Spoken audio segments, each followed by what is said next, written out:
Hi, you guys. It's Yaz, and today I'm going to talk about when the narcissist threatens you. Donna, this is what you need to do when a narcissist threatens you.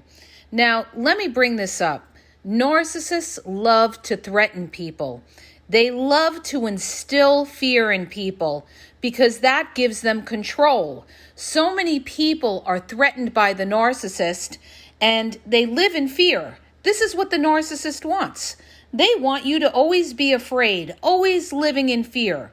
So I'm going to talk about different situations where the narcissist threatens you and how you should handle that. All right, let's get into this. Number one, you guys, whenever you split up with a narcissist and you have children with a narcissist, one of the ways they threaten you is by saying you're never going to have those kids again, okay? This is one of the biggest things narcissists do. They threaten to take your kids away. And it's typical, all right? It's typical. Everybody knows this in family court, divorce court. This is a typical ploy by the narcissist to put fear in you so that, they want to torture you, okay? When you get divorced from a narcissist, they want to torture you in every way they can. And they use the children because they know that you have heart for the children. That's where your love is for the children. So a lot of narcissists pretend that they want custody for the children when in fact they really don't want custody. So initially they're going to come on strong and threaten, no, you'll never get the kids, this and that. Just understand this. This is typical. This is typical. But once you get into those proceedings, those divorce proceedings, you're going to see, and once the courts, hash it out, they're going to decide who, it's very hard to get sole custody of children. It is very hard to get sole custody of children. The other parent basically has to be a drug addict or have police reports on them or something of that nature. So, if you don't have any of those things or there's no account of abuse or neglect or anything like that, just understand that they're barking up a tree and they're not going to go anywhere, okay? So that's one of the ways narcissists love to threaten, by custody of children. Now, I'm going to get into another way narcissists threaten. A lot of times when you break up with a narcissist, and this is usually the malignant narcissist, they will threaten to harm themselves. And I've actually gone through this with a malignant narcissist where he threatened to kill himself, to guilt trip me so that I would not leave this person, right? And he actually did attempt to kill himself. He drank a lot of alcohol and he took pills and everything like that. But his misery was not so much with regard to me and the breakup. It was in regard to what his own personal trauma was as a child. As a child, he was molested, when he was a young child by his mother's boyfriend. So he was grieving underneath. All of this was trauma. And how do I know this? Because he was talking about it right before the breakup and everything like that. It was all coming up, all right? Because remember this, what's in the dark always comes into the light. It may not come up eventually. It may not come up right away, but eventually it does. And so this person was grieving. This person was grieving. And what they did is they had me on a 3-way call with their mother. He was like, listen, don't say a word. And I didn't even know what he was doing. And he did a 3-way call with his mother where he was saying to his mother, Ma, why did you let him do this to me? And he was wailing and crying and crying and crying because of the molestation that he suffered when he was 5 years old. And the mother just pretty much gaslit him and said, I didn't know what I was doing. It was the medication I was on and everything like that. So needless to say, he was somebody who went through a lot of trauma in his life, okay? And now, we're going through a breakup because of all the toxic things that he did, right? And they threatened to harm themselves. And this is to control you so that you never leave the relationship. But understand this, you are not responsible for that person's actions. You could only call for help for them, or you could advise them, listen, you need to go get psychological, help, therapy, and whatever. And you cannot control a situation like that, okay? It's not your responsibility what a narcissist does to themselves. And what they want to do is they want to do something and they want to blame you for it, okay? They want to leave that guilt trip on you. And if they are serious about trying to harm themselves, they want you to live with that guilt the rest of your life, okay? The narcissist that I dealt with, he ended up in the hospital, but was like telling everybody and blaming me. He was telling everybody, it was because of the breakup and me and this and that. And it was really, in my opinion, because of the trauma that he went through. He was really suffering from, thinking about what he went through as a child with the molestation, okay? But what they'll do is, they have to find a scapegoat. They have to find a victim. They have to find somebody that they could blame for their pain. And this is what narcissists do. They're going to scapegoat you and blame you for the pain that they have. And one of the ways they do that is they threaten to harm themselves.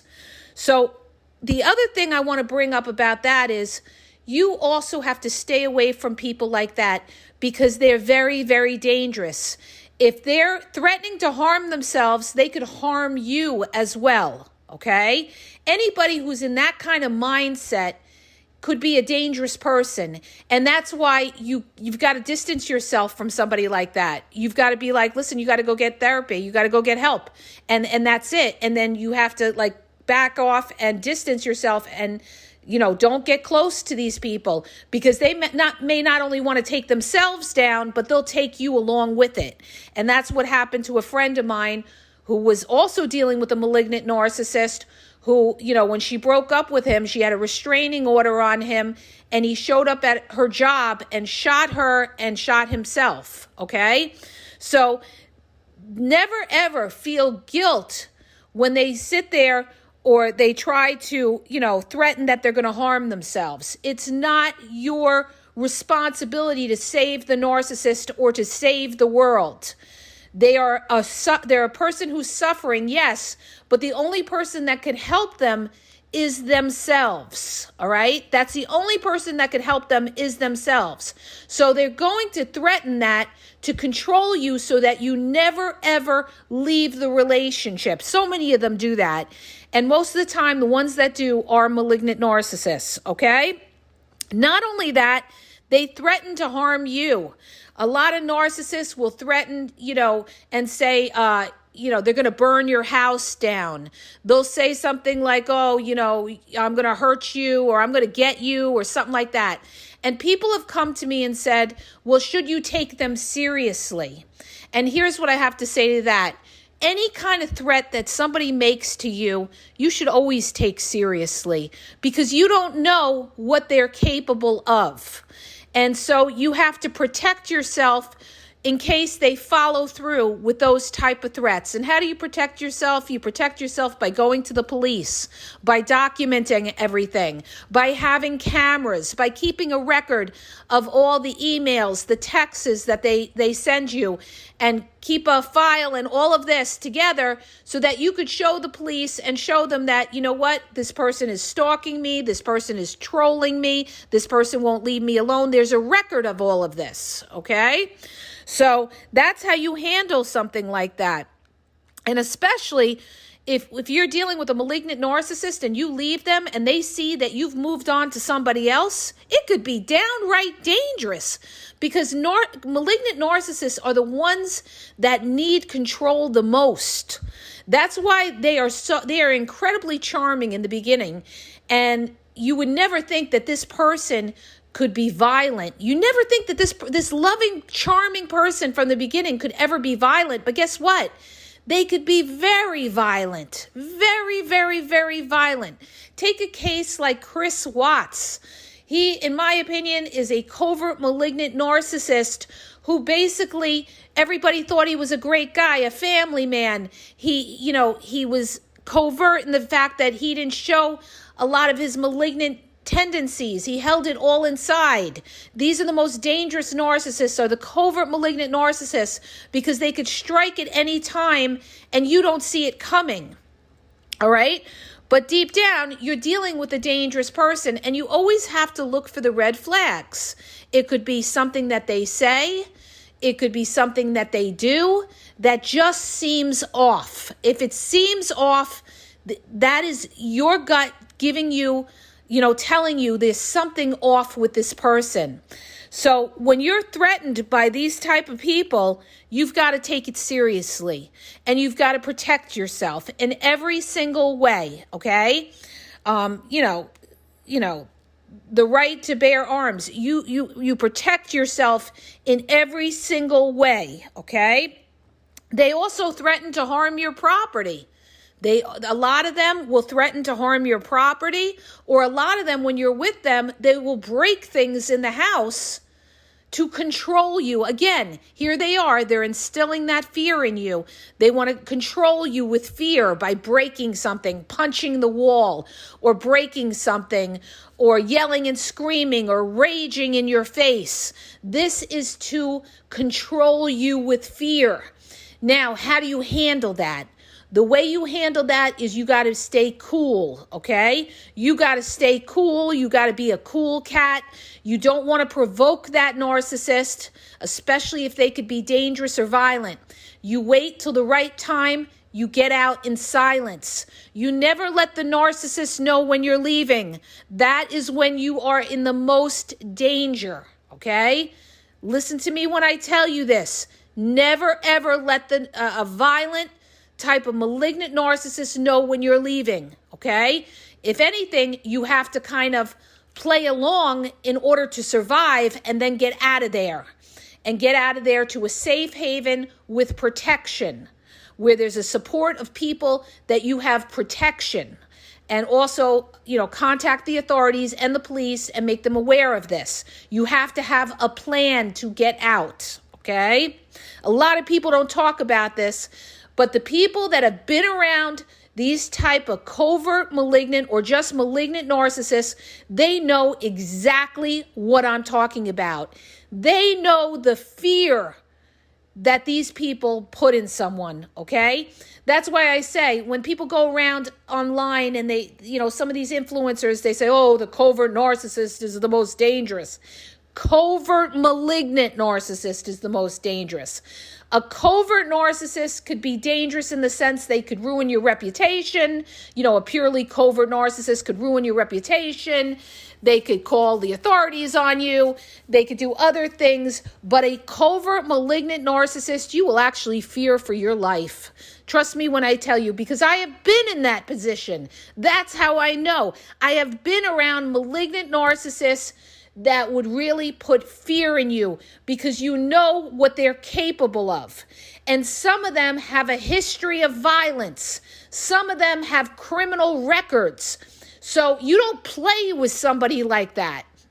Like somebody said on one of my posts, well, I don't care. I'm going to call them out and this and that, and I'm not going to be afraid. It's not about being afraid, you guys. All right? You've got to know your target. You've got to know who you're dealing with. Just calling out somebody that could be, violent or dangerous, it's not about, you're putting yourself in a dangerous position. You are. You're putting yourself in a dangerous position. The smart thing to do is to get out in silence. That's what you do. Get out in silence.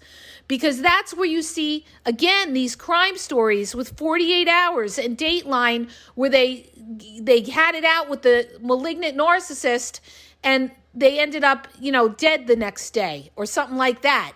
Because that's when that narcissist is going to lose control, and who knows what they're capable of doing, okay? Who knows? The minute you tell that narcissist you're leaving them and you're dealing with like a covert malignant narcissist, you're putting your life in danger. You are putting your life in danger, okay?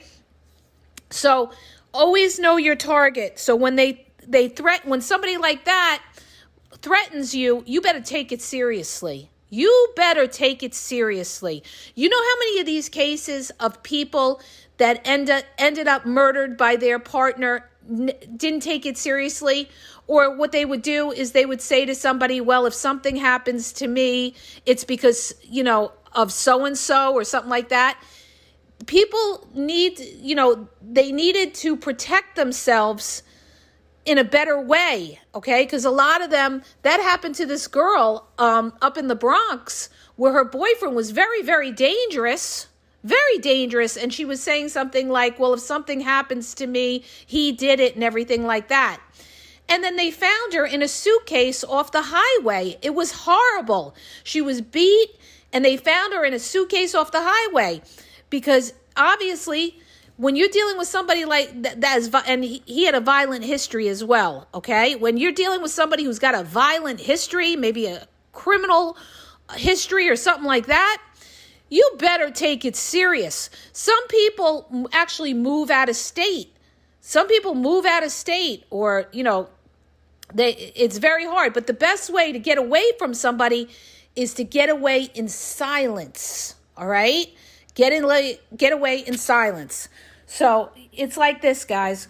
When the narcissist threatens you, you never, ever take it lightly. Never. Now, a lot of narcissists, and I'm talking about the most dangerous ones right now, but there are other narcissists that will threaten you that don't follow through with the threats, okay? But regardless of whether they don't follow through with the threats, you've always got to take the initiative in saying to yourself, well, if they're threatening me, I have to protect myself in any way that I can. Now, if it's a legal issue where somebody threatens you, you have to protect yourself as well. Now, they may not follow through with their threats, but guess what? You're prepared if they do, because you've talked to counsel and you know your rights. You have your documentation. You have their false accusations, and you have everything documented to show that, you know what, this person is fraudulent. This person is threatening me, and you've got counsel behind you. All right. So if they're threatening you in a legal type of stance, you better be prepared. And this happens a lot in divorce court because, when you deal with narcissists, they're going to do everything dirty that they can do to torture you. Because when you divorce a narcissist or you break up a narcissist, and especially when there are kids involved, you're going to see one dirty ass narcissist come out. They're going to do things like call CPS. They're going to do Child Protective Services. They're going to call the authorities. They're going to make phony accusations, false accusations, all these kind of things. But guess what? The courts know, okay? The courts know because they see this kind of shit every day. And the courts know who's right and who's wrong. Not only that, when you have psychologists that interview the children, and they'll probably hire a legal counsel for the children, and they will be writing up reports, which the judge is going to review these reports when they make a judgment as to who should get custody or whether it's joint custody. Okay, they're going to bring in counsel for the children. This is how it works. How do I know? Because I went through all this. Okay, I went through all this. So the point is, they're always going to try to threaten you, but you have to, what we say, cover your ass, all right? And that means that you protect yourself by going to counsel and having your counsel prepared for whatever they come at you with, all right? And again, it's all about document, all right? Proving your case. Now, when you walk in the truth, there is absolutely nothing that narcissist can do to you. That is how you will kill that narcissist, because you're walking in the truth. And any gaslighting or anything that they do won't mean anything in a court of law, okay? In a court of law. You can't gaslight a judge that knows what he's doing or what she's doing, okay? So the bottom line is, you just do the right thing. Do the right thing. And no matter what the narcissist threatens you, they got nothing on you if you're doing the right thing, okay? So understand that they are going to, if they're threatening you, then they're desperate as well. That narcissist is desperate. And they're usually desperate because you caused a narc injury and they're looking to get you back. They're looking for revenge on you because you did something. And a lot of them, what they'll do, they'll threaten to hurt your family. They'll threaten to hurt your property. They'll threaten any kind of threats. You better take that seriously. Take it to the police and have a file and a record and everything else. And also protect yourself internally with cameras, with documentation, with everything, you guys, all right? Because narcissists are dirty, and they'll do anything dirty that they can to try to hurt you, especially if they've incurred a narcissistic injury. So when the narc threatens you, you basically, you document it, you go to the police, you protect yourself, and you keep a cool head. That's what you do. You do not provoke the narcissist. You stay calm. And, you know, the thing is, you don't want to escalate the situation and make it worse, because narcissists are ruthless and they'll keep coming at you. And also, if you say something, they'll use it against you. So you have to be careful. Like when you're going through divorce or something like that, hold your emotions to yourself, okay? It's strictly business when you divorce a narcissist. You have to put aside your emotions and you just have to look at the facts of the case. And that's what you do when you present your case to the judge and you show and you prove your points. So the narcissist, you know, as long as you're doing the right thing and you're proving your case, the narcissist won't get anywhere with it. They won't get anywhere with it. So just understand, they're going to threaten you. And when they threaten you, the best thing to do is show no response. Absolutely no response. You don't respond to somebody who threatens you. That's what you do. You don't respond to somebody who threatens you because you don't give them any juice. All right? So I hope that helps you. If it does, hit the subscribe button, share the podcast. If you're looking for confidential phone coaching, check out the link in the bio, askyaz.wixsite.com/thegameexposed. I have limited time, you guys. I'm working on this other big project, and it's like, it's taking up all my time, okay? Also, check out my YouTube at The Game Exposed Podcast, almost 7,000 videos where I lay it down, all aspects of narcissism. I talk about covert narcissists, malignant narcissists, grandiose narcissists, some on female narcissists, covert narcissists, and how they manipulate, dismiss, silent treatment, the discard phase, what to look out for, how to heal. It's all on my YouTube at The Game Exposed Podcast. You can go to my channel, go to the search, and just put in whatever you're searching for in the search button to the right, okay? Also, my Facebook is The Game EXP123. TikTok is The Game Exposed.